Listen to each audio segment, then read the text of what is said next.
Hey and welcome back. So in this video we're going to talk about font size. This is another CSS property, and with the help of this property we can increase or decrease the size of individual elements. Alright, I'm going to show you how. So I have my HTML setup and I have my CSS setup. So inside the body I'm going to have a paragraph and I'm going to say lorem 10. So I'm going to just create a paragraph and I'm going to just give 10 words to it, and just for a reference I'm going to create another paragraph. I'm going to say lorem 20, and there are our two paragraphs. All right. So now it's time to add some CSS.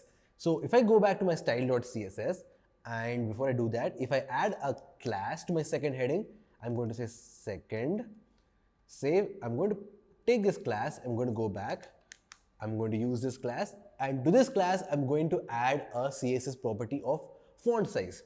I'm going to say font size, and the way we add font size to these elements is by using something called as a pixel.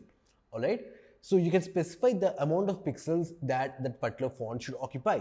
All right. For in this case, let's just say I want this particular second paragraph have a font size of 20 pixels. Save, go back. There's not much difference. Okay, the reason why we don't have much difference is we once again forgot to add the CSS file. So once again, absolutely do not forget doing this. If you forget, your font or your styling is not going to work. Always make sure you have your CSS linked to your HTML. Perfect. So now that we have added the class to it, now that I have changed the font size to 20 pixels, you can see that the second heading is a little bit bigger than the first one. What if I change it to 10 pixels? It's a lot smaller.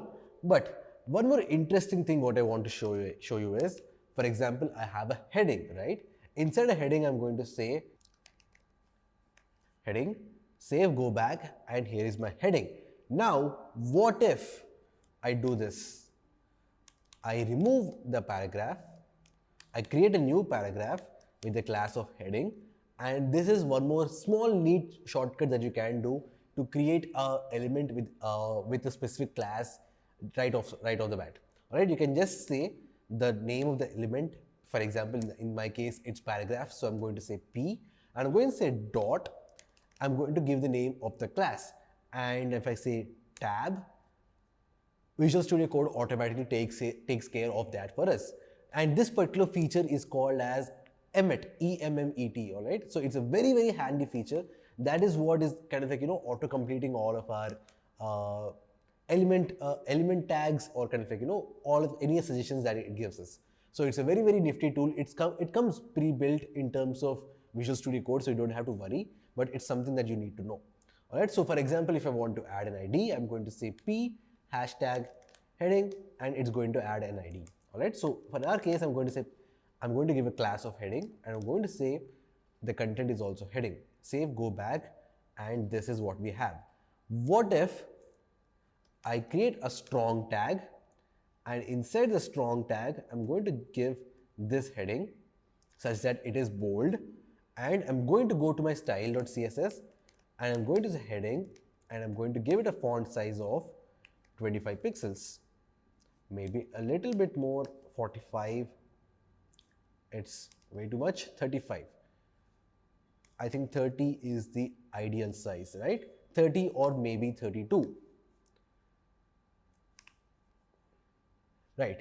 So now we made a paragraph look like a heading. All right. So if this is possible for us, why do we even have a heading tag? All right. So two primary reasons that you have to keep in mind. One is obviously the heading tag is very simple. Instead of us having to write a class, having to define certain amount of font size and all that, the heading tag does that all for us. But the second main reason, and this is one of the very important reasons, it is for search engine optimization.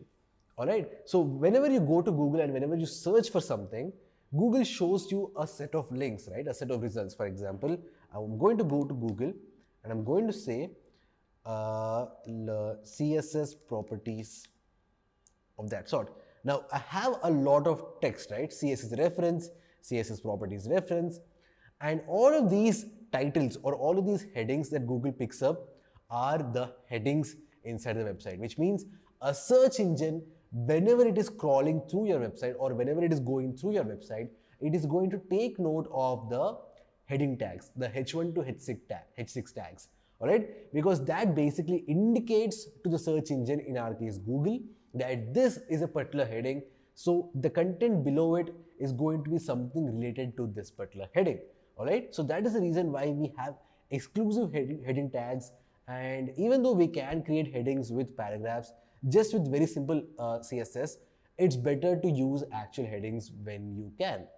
All right, so that's a difference. So use things how they're meant to be used. So paragraphs are mainly meant to be used as a paragraph tags, and headings are headings. All right, so I hope I hope you found this insightful. I hope you learned something new, and I'll see you in the next one.